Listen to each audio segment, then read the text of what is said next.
It's a corny analogy, but I'm going to use it anyway. How I escaped the Matrix. And I'm going to tell you, as a general outline, what might work for you. Obviously, my exact pattern and plan won't work for everybody, but certain parts of it might work for you. First, get an OF page. 2, put yogurt pants on. Take pictures of yourself in various poses with the yogurt pants. I'm not even going to tell you what yogurt pants are. You're going to have to find that out the hard way. I'm just kidding. Don't put on yogurt pants. First, how to break free from the system. You have to want to. So there are things that are going to hold you back. Let's start there. When I was in my 20s, I was extremely devoted to studying religious theology, church fathers, philosophy, patristics, and I was so dedicated to this that it was all I thought about. I had a job where I worked 45 hours a week, and it afforded me a lot of time to read. So all I did for about 10 years at this specific job was read a lot of those books. Now, I'm not knocking that, but I was even kind of unknowingly imbalanced in the way that I approach these things. So I would have a lot of people telling me you need to be more practical, and I was going to college at the same time, so in my mind it was still practical. And I would date girls here and there. I was at one point moving pretty close to getting married at that time in my 20s, and but I was still way out of balance, and I didn't even realize it. When I was a teenager, I was kind of a wild party dude, and I always had the mindset that I would love to do media. I would love to do something involving entertainment, something involving, being on the stage or whatever. I just got a lot of enjoyment out of that. It was a lot of fun. It always has been. It still is. But by the time I got into my 20s and when I was in college, I threw away all of that. I thought, no, I don't want to do any of that. I got to be a serious-minded, philosophical, academic student. And I really wanted to do something kind of in a professorial way with theology or THD or something like that. And I immersed myself in that world and in academia for most of my 20s. And again, there were some pros to that. But initially, I didn't want to do that. I wanted to try to do other things and try to maybe even do work or business. But I was offered the ability to have my college paid for. So I opted to go ahead and do that. And I think that if I hadn't, it would have been a really unwise decision because it's a massive amount of debt. It's an old legacy system that's going away. The old school university system and all that nonsense. That brainwashing control system is going away, and it's really only for certain types of people. And in fact, it weeds out people that are self-motivated and want to be kind of doing their own thing. So with that in mind, I didn't really do much throughout my 20s except try to eventually finish my BA and all that. And it was the furthest thing from my mind to actually strike out on my own and do my own stuff. I was raised by loving parents, but they also had a pretty rocky road when it came to relationship between them two. And when they split, that led to kind of a difficult time period. I mean, I think divorce is very common, so I'm not trying to say that my parents being divorced was some unique, horrible scenario for me. I think most people deal with that. In my case, though, it happened fairly young, and my dad and I have never really gotten along that well. We're on good terms nowadays. I'm not angry at my dad or anything like that, but there was a period where in my 20s, I was pretty angry. And I had anger at my dad. And one thing that I realized was that in my 20s, this held me back. The more and the longer that I was angry, it didn't help or do anything. It only made things worse. And I do think that if you have toxic people in your life and all that, you do have to set boundaries, and you have to sometimes take time apart and show these people that you have boundaries, especially if it's somebody who's sort of can be a toxic personality, so to speak. But in this situation, I didn't really, I wasn't motivated to move forward until I realized that it was time to just let all that go. And that happened around my early 30s. So it took me a long time. And if you deal with this, don't be too hard on yourself, because usually your 20s are a period when you're trying to discover and figure out a lot of this stuff. And it's not really until your 30s that you really start to kind of come into your own and figure out what you really want to do and how to handle a lot of these odd, bizarre, familial type situations that I'm assuming, as society gets more and more insane, are probably even more effed up nowadays. I'm assuming. I don't know. But probably. Things are getting wackier and wackier by the minute. But I think it takes a lot of self-will, determination, and motivation. So first is, don't be a prisoner to past issues, traumas, and whatnot. That produces this sort of slave mindset. It produces this sort of, to kind of talk about it in a Nietzschean term. I'm not saying everything Nietzsche says is right, but this is kind of true. He talks about having a slave mindset, or a resentment, where you have this resentment towards others that hold you back. And these are weaknesses and excuses. And you have to come to the realization that nobody's going to do any of this for you. You've got to do this. You've got to decide that you want to be running things in your life. And I don't mean to not talk about God or theology. That's very important. But this is just a more practical message. And I'm specifically leaving out theology because a lot of dudes are very nerdy in this audience and in this sphere. I was myself in my 20s. And they're kind of imbalanced in the same way that I was. And they have resentment, and they have anger, which is justified.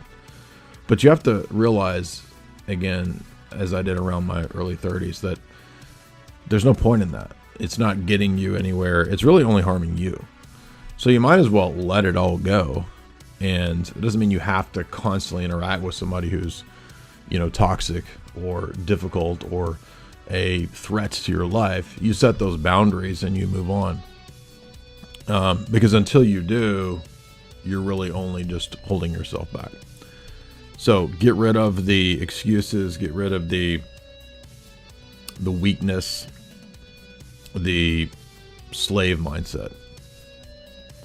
And then you can start thinking about, okay, now I'm going to make the decision that I'm going to run my life. And around that same time, one of the other key decisions I made was to stop drinking. And this allowed my creative output and my work output to basically triple what I was doing. And I was doing some interesting things, writing some interesting essays and papers, even when I drank a lot. But when I completely stopped, everything just got infinitely better. You don't have to do that. You don't have to follow my ideas or my rules. But the things that I'm talking about were all means to where I am now, which is a lot better than I was 10 years ago. 10 years ago, I was in a situation where I still lived in a very small place that I was renting. I was beginning to do this full time. It was becoming something that was starting to pay the bills, but it certainly was not what it is now. And I never would have dreamed that it would be where it is now.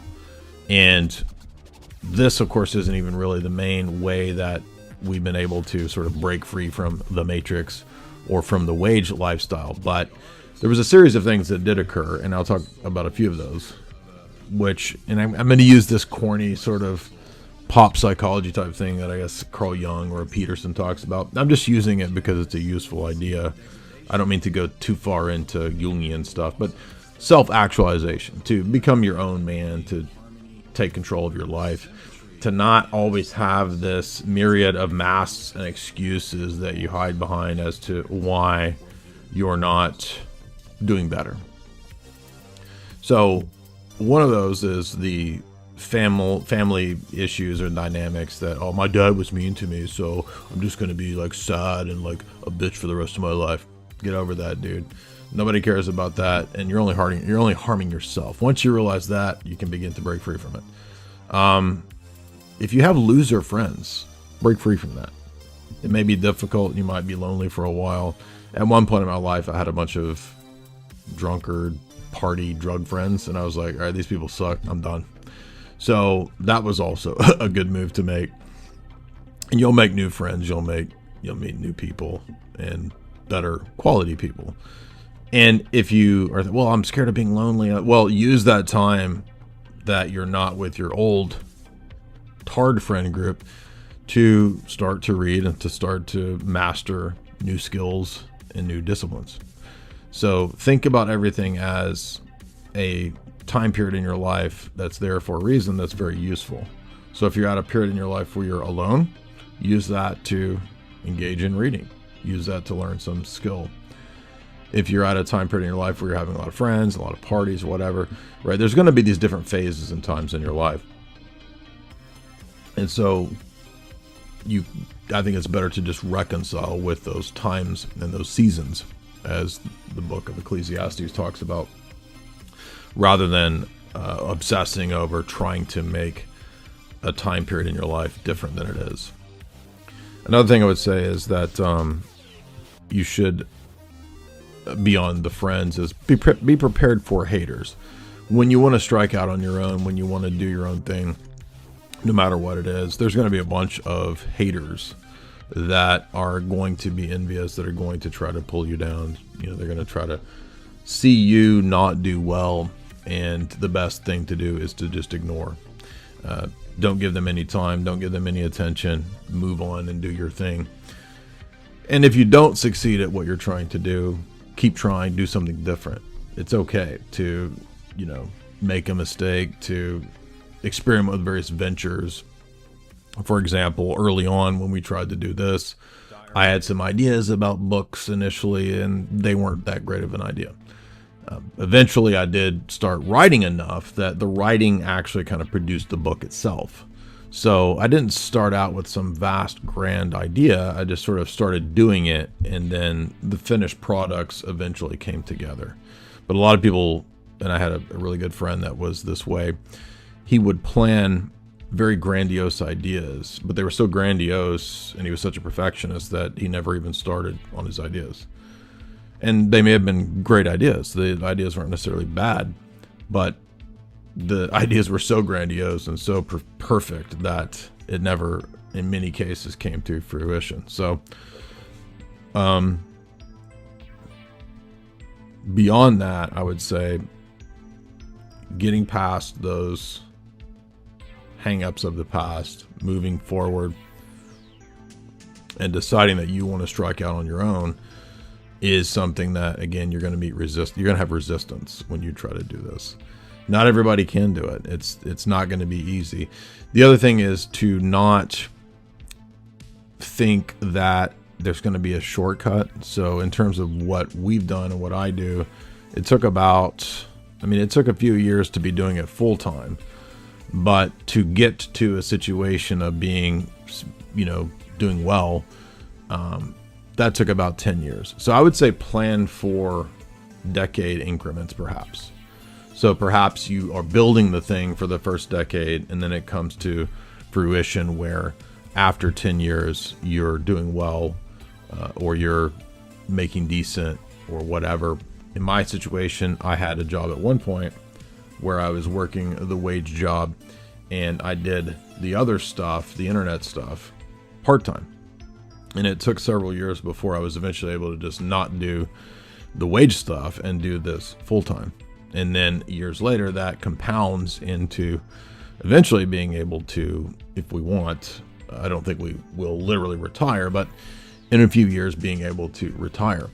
So we escaped the matrix, so to speak, first of all, through having a committed, adventurous spirit willing to do it, and also quitting and sacrificing things that stood in the way, like alcohol or something like that.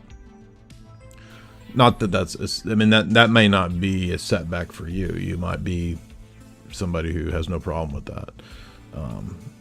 Whatever it is, right, that might be something in the way from you progressing in whatever it is you're trying to do. I would also say that the key here was, of course, getting ahead of certain trends and putting all of this esoteric knowledge and all this knowledge about, the world and economics and geopolitics and all this stuff, really putting that knowledge to the test and looking for and trying to find ways to invest and ways to get ahead of trends. That's what was key for us. And we did that, of course, with Bitcoin. So Bitcoin was a key way that we were able to figure out an escape hatch out of the fiat scam debt black hole system. And it was obvious to me that was the future. And there was tremendous resistance in 2017. And even then I thought of myself as late to the table. But now here we are in 2025, and the vindication is very much there, at least with the price and the institutional acceptance and now nation state acceptance. And that's only going to continue. We just had a new all-time high today. So I would say, start to educate yourself instead of spouting out on the internet as if you know things when you don't. So, pick up books like Bitcoin Standard, something like that, and begin to educate yourself on these areas that you may not know about. Middle class dads, for whatever reason, don't teach investing. They don't think about investing. They don't have that mindset. And that's one of the big failures, I think, of the boomer, especially, or even Gen X dad mindset, is that they didn't think about preparing the next generation for future hurdles and escaping the idea of a 40, 50, 60-hour work week. Now, I'm not saying that what we do makes you able to be lazy. No. In fact, if you're your own boss, you work more than if you were working for someone else. But it's a lot better being your own boss, I can assure you that. Especially if you are kind of self-motivated and to a degree self-willed. You probably don't like working for some fat bitch manager. You would probably rather be your own boss. And if so, you have to do all the things that I'm talking about to move into that position and to get into that scenario. So those are some of the things that I experienced that were life-changing events and things I went through that helped me get to a position that I'm sure, and I don't mean this in an arrogant way, because I think it's ultimately, God's blessings, it's divine providence, that helped us to get out of working wage slave jobs. And I know what that's like. And I don't want to see people unhappy working for some fat bitch manager in a wage slave job. So hopefully there's some nuggets of wisdom dropped here that might help you figure out ways that you could become your own boss, perhaps. How that's going to work in the future, I'm not sure, but now is still a golden time where if you have unique skill sets, you can use the internet to become your own boss. So why not take advantage of that, or at least try it out if you can. Remember that we have a sponsor, which is chalk.com. If you want to become not just your own boss, but a toxic, masculine, big boss, head on over to chalk.com, get a hold of this Tong Cataly, and use the promo code J40 to get 40% off. That's JAY40, or J44Life, that's JAY44LIFE, to get 44% off Also, if you want to get started with Bitcoin, use my referral code in the show description to Swan Bitcoin, and you can get started there. It's a Bitcoin only company, so basically you just buy it and then you use it as a kind of a store value and move it off the exchange onto a Blockstream Jade or whatever cold storage wallet you choose to use. Thank you. Hit like and share if you enjoyed this, and hopefully you're enjoying different types of videos over here. We've done so many live streams and so much 5-6 hour content that I thought it would be fun to experiment a little bit with briefer, down to earth, practical videos. But that's up to you if you guys like it or not.